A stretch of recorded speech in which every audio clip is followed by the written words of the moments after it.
E nesta sexta-feira, o Jornal do Meio-Dia finaliza a rodada de entrevistas com os 11 candidatos ao Senado por Mato Grosso. A entrevista segue com duração de 20 minutos. E o nosso último convidado a participar aqui dessa oportunidade é o candidato do Partido dos Trabalhadores, Valdir Barranco.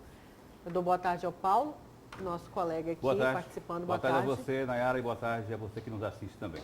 E boa tarde ao candidato. Boa tarde, candidato. Boa tarde, Nayara. Boa tarde, Paulo Coelho. Quero agradecer a oportunidade de estar aqui, onde já os outros 10 candidatos ao Senado passaram também. É a oportunidade dos eleitores de Mato Grosso conhecerem os candidatos. Agradeço. Candidato, o senhor quer desassociar de alguma forma a imagem do Partido dos Trabalhadores? Eu falo por conta do seu material gráfico. O senhor vem usando a bandeira do Brasil, não vem tanto falando de Dilma ou de Lula. É uma tentativa aí de desassociar o desgaste do Partido dos Trabalhadores? Nayara, não, porque, primeiro, eu sou presidente do Diretório Estadual do Partido dos Trabalhadores em Mato Grosso, todos sabem disso.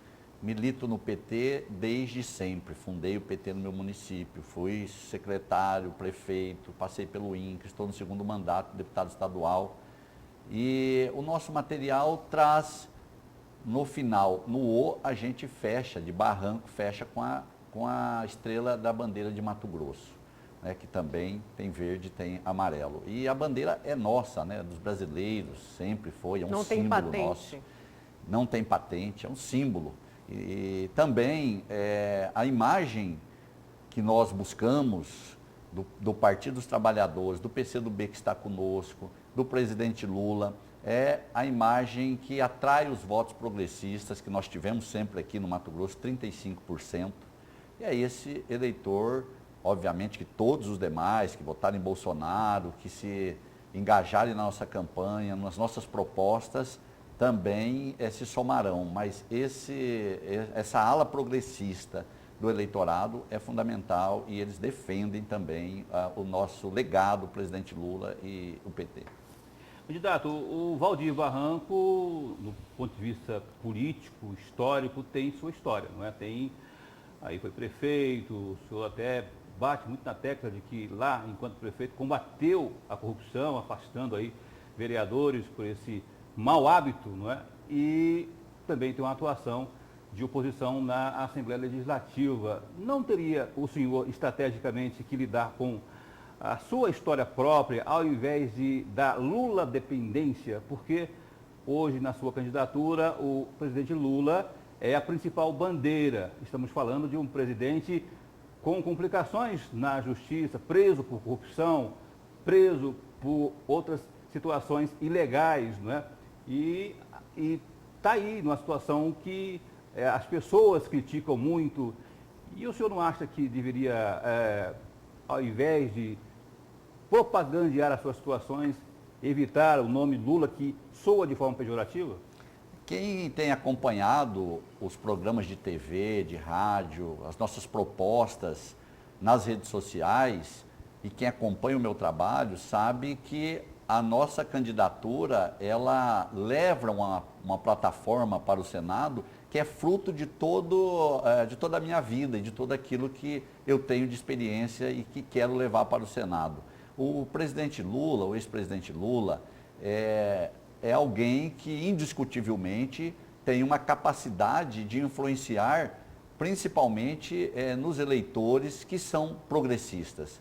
Nós sabemos também que ele passou por uma perseguição política, nós sabemos que foi uma guerra política desde a retirada da presidenta Dilma, que ganhou a eleição e não queriam que ela permanecesse por um projeto diferente, não queriam mais um projeto que fosse ao encontro dos mais pobres, com as políticas que nós levamos do Minha Casa Minha Vida, universidade, nós quadriplicamos o número de pessoas nas universidades, o Luz para Todos no campo, enfim, muitas políticas. Candidato, ao seu ver, Lula é inocente? O presidente Lula é inocente, tanto é que todos os processos que estão sendo julgados agora, com recurso em instâncias superiores, todos estão sendo declarada a inocência Então, do presidente Lula. A justiça errou? Lula. Foi um preso político? Logo após... A justiça errou? A justiça participou de um conchavo que começou com o ex-juiz Sérgio Moro e o Dallagnol. Isso ficou demonstrado porque procuradores da Lava Jato, inclusive, admitiram depois que fizeram campanha para o Bolsonaro, porque o Haddad representava o fim da Lava Jato, e agora se arrependeram porque o Bolsonaro é que declarou que está acabando com a Lava Jato, né? Candidato, como que a justiça... E aí errou? o Sérgio Moro, Paulo, só para concluir, o Sérgio Moro, ele tinha um compromisso do Bolsonaro que cumpriu levando ele para o Ministério da Justiça. Mas como que a justiça errou? Houve condenação em colegiado, segundo instância. TRF4, por exemplo, além de confirmar o que Moro determinou, ampliou a pena de Lula. Lula foi preso por corrupção, lavagem de dinheiro, e eu estava até falando hoje de manhã de 8 processos que ele responde, a Nayara me atualizou que são 13 processos por corrupção também. E o Lula é a figura que está sendo colocada aí, né? E o senhor capitaliza isso aí, né? Eu queria saber se o senhor acredita realmente que ele é honesto, a alma mais honesta que há nesse planeta, nesse mundo, como ele próprio diz, ou se tem que fazer uma meia-culpa aí.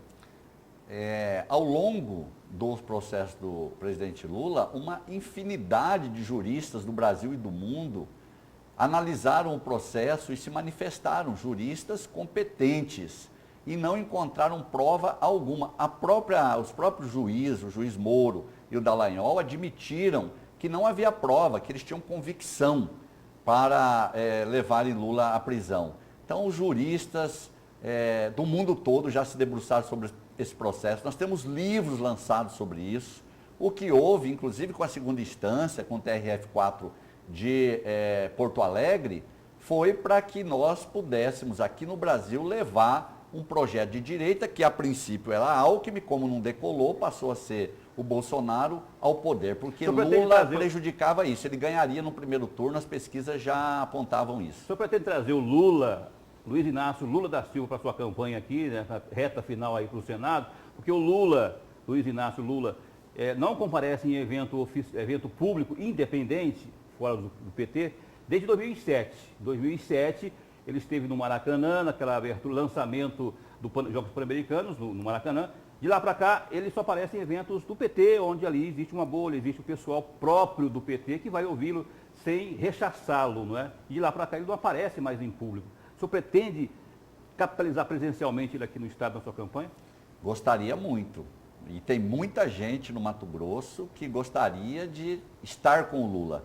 Nós temos aqui, pesquisa de 15 dias atrás, que o Diretório Nacional fez aqui, em 35 municípios, na média o Lula tem 43% de influência no voto para o Senado.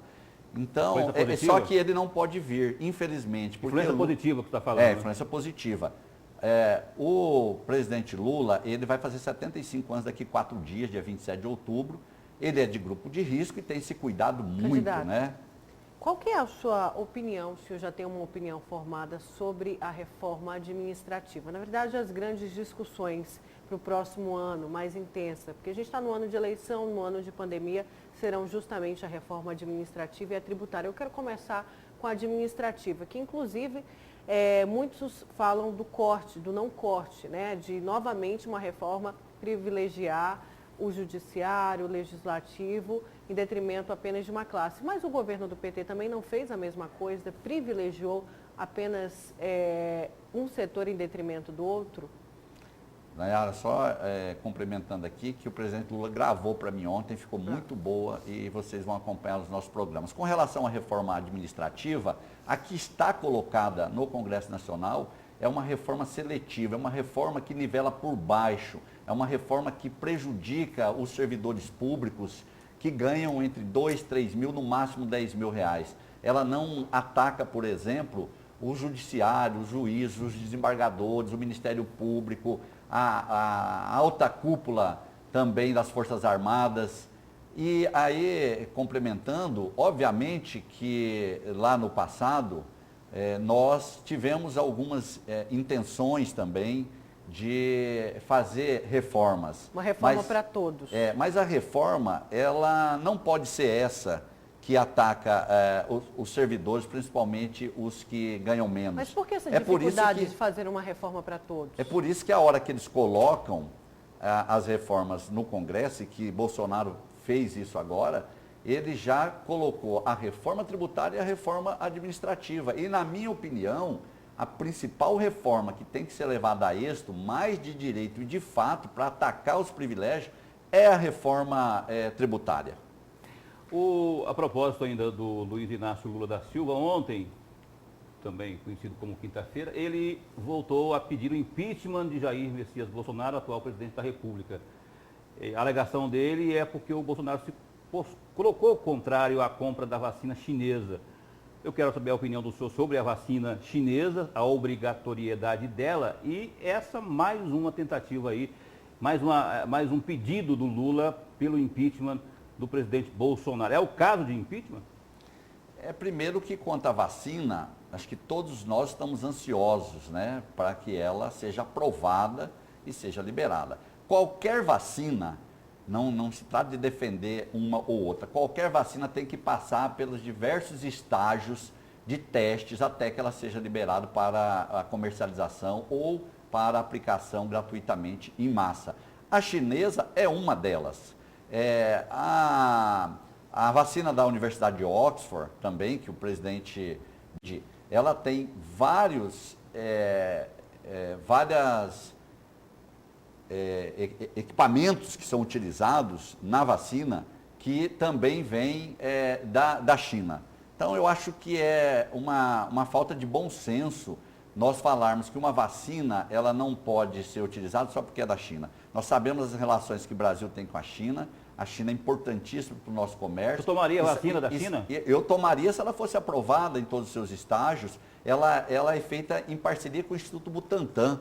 O Instituto Butantan, nós sabemos a importância que tem para o Brasil e a seriedade que ele trata, né, a saúde, principalmente as vacinas ao longo da história. Então, se passar pela Anvisa for aprovada, por que não tomar? Candidato, o senhor se põe, eu já vi algumas manifestações suas, o senhor se coloca como o candidato da agricultura familiar.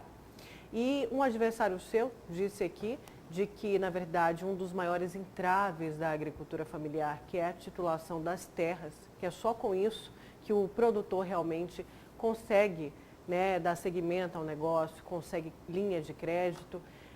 Disse que o avanço chegou no atual governo federal. O senhor concorda com isso? Houve mais entregas de títulos agora do que antes, no passado? E por que o senhor se põe como defensor da agricultura, o candidato, perdão, da agricultura? Eu me coloco porque ao longo da minha vida eu sempre tive essa relação com a agricultura familiar, tanto na prefeitura, no INCRA e agora nos meus 2 mandatos. Na Assembleia Legislativa, eu cheguei em 2014 com votos, em sua maioria, vindo da agricultura familiar, dos assentamentos. Tive boa votação também em 2018 nesses segmentos, porque eu sempre estive lá ao lado deles, conheço as necessidades, as angústias, os problemas e também as soluções que eles apontam. Sei que a agricultura familiar é a solução para Mato Grosso. Nós temos 150 mil propriedades da agricultura familiar, aquelas que vão até 4 modos fiscais. E não tem incentivo, nós precisamos incentivar, nós precisamos ter crédito subsidiado para a agricultura familiar, porque é ela que gera emprego e põe comida na mesa. Então, é por isso que eu defendo, eu acredito e eu conheço a agricultura familiar e tenho uma boa relação com as lideranças do campo. No governo, sobre a outra pergunta, a questão da dos titulação. Avanços da titulação, se aconteceram realmente o destravamento disso tudo agora, no atual governo. Se tem uma pessoa que conhece, porque se dedicou a estudar a regularização fundiária no Brasil, fui eu. Ao longo dos últimos 10 anos me dediquei a isso. Quando eu cheguei no INCRA, se você falar com qualquer liderança dos assentamentos, eles vão dizer isso, nós tínhamos um órgão que era travado. Nós destravamos a partir de instruções normativas mais modernas e também na proposição de legislações que melhoraram, que aperfeiçoaram para a regularização fundiária. Desde 2001... Então não é um bônus do atual governo? Desde 2001, com a Lei 10.267, 2001, não se conseguia fazer titulação porque precisava do GEL. Nós destravamos com os acordos de cooperação, fizemos GEL de mais de 300 assentamentos. Então, o governo atual, se ele quiser titular 50 mil propriedades da agricultura familiar, em questão de 3, 4 meses, e priorizar isso, ele pode, porque já tem referenciamento. Ele está titulando muito pouco. São 500, 1.000 títulos são entregues, e é graças aos servidores do INCRA, que estão fazendo em casa, com seus computadores, suas impressoras, os seus próprios equipamentos comprados com seu dinheiro, fora de hora, inclusive. Eu conheço bem essa seara e falo com segurança. O governo Jair Bolsonaro abandonou o INCRA. E no ano que vem, no orçamento que está lá e que nós chegando ao Senado, nós vamos trabalhar para reverter, nós temos um orçamento que é para fechar o INCRA. Com o orçamento que está colocado para o ano que vem, vai ter no máximo um balcão para atender algumas pessoas. Candidato, a política fundiária própria, só esteve no INCRA, não é? Eu gostaria de saber a sua opinião. Nesse atual governo, o governo do Jair Bolsonaro, houve assim uma redução sistemática de conflitos no campo. Ele, de forma proposital, diminuiu a força de movimentos sociais como o MST e outros mais, não é? E aí eu gostaria de saber da sua avaliação, né? Houve a redução dos conflitos, logo seria um sinal positivo, né? O acesso à terra, enfim, as invasões também reduziram. Qual a avaliação que o senhor tem sobre essa política? Aí não só a questão dos movimentos sociais, como os sindicais também, mas eu queria que o senhor centrasse sobre o MST e etc. Primeiro dizer que os movimentos sociais foram fundamentais ao longo da história de Mato Grosso. Mais de 50 municípios em Mato Grosso só existe por conta dos movimentos sociais. Foi a luta deles para que acontecesse os assentamentos, é que fizeram com que os assentamentos se desenvolvessem, se tornassem vilas, distritos e depois municípios. O que está acontecendo agora? Um governo que não quer assentamentos.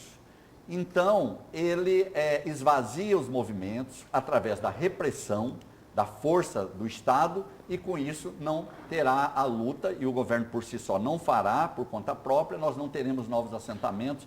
Pode contar, até o final do governo Bolsonaro nós não teremos assentamentos em Mato Grosso, isso é prejudicial. O senhor é a favor do porte ou da posse de arma?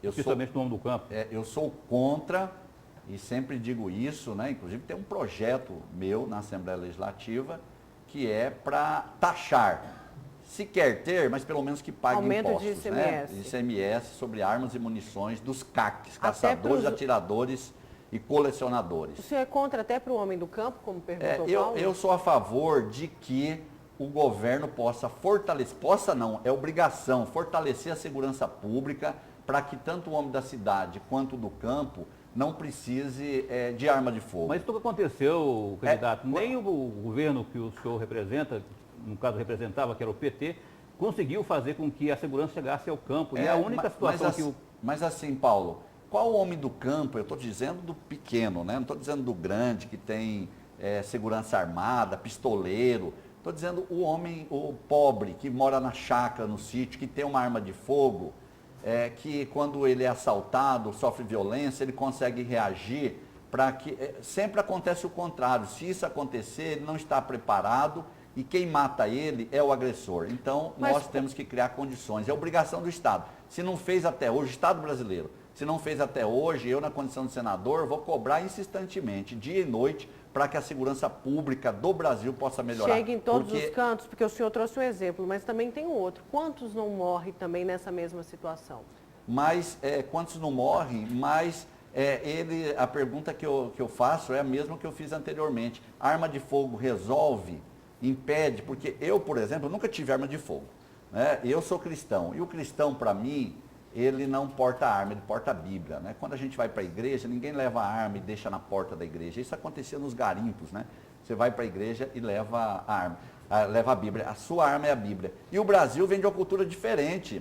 Nós não somos igual à cultura norte-americana, por exemplo, que teve que lutar pela independência. Nós não sabemos usar arma.